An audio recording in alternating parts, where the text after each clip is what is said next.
Ako ba, sa Panoorin natin lahat kung ng paano lalaki, mag-iyak ikaw ang lang ang isang gusto bayad kong bay. halikan. Balita ko kasi mayaman ka daw, kaya na-attract ako kasi nga bayad bay. Alam mo, Nico Natividad, makinig ka na maigi sa akin ha. Mapi ka na, bayaran Kupal ka ka. na talaga. Tinawag mo akong bayad bay. Hindi mo naman napatunayan yan. Yung mayaman part, depende yan kung ano ang perspective mo ng kayamanan. Ako mayaman ako. Mayaman ako sa pagmamahal ng aking magulang. Mayaman ako sa pagmamahal ng aking grupong banateros. Ako'y mayaman sa busilak na puso, hindi sa kayamanang material. Hindi ko masasabi na porkit nakakapunta tayo ng ibang bansa, mayaman na ho tayo. Marunong lang akong mag-ipon. Una-una, wala ho akong pamilya, wala po akong anak, wala po akong asawa. Kasi Hindi nga, katulad bayad ka. mo na may asawa pero may iskandal. May iskandal sa isang di umano allegedly walker na pabalita na kayong apat, tinorjak daw yan. Apat kayong lalaki na magkakaibigan. Hindi naman O di ba? Ganyang mag-iyak si Bayad Bay.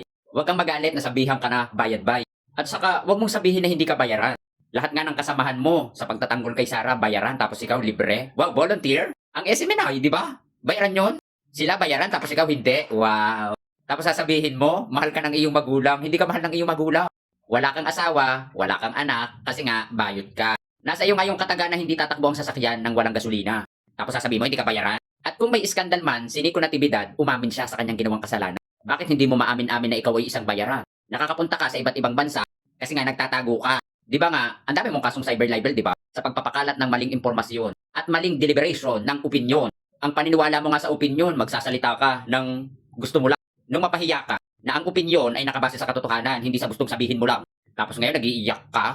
Hindi ka naman dating DDS, di ba? Bigla ka lang sumulpot sa likod ni Kibuloy. At bigla kang naging DDS. Pero si Kibuloy, tinitirada mo. Ang DDS, tinitirada mo. Anong masamang hangin na nagtulak sa iyo dyan? Maraming mga DDS na ang umami na sila ay bayaran at binabayaran. Sila binabayaran tapos ikaw libre. Volunteer yan! At saka huwag kang iyakin. Si Nico Natividad ay umami sa kanyang ginawa. Sana umamin ka na rin bayaran ka. Kasi walang maniniwala sa iyong hindi. I-maintain mo na lang yung iyong pes. Kasi mukha kang burat.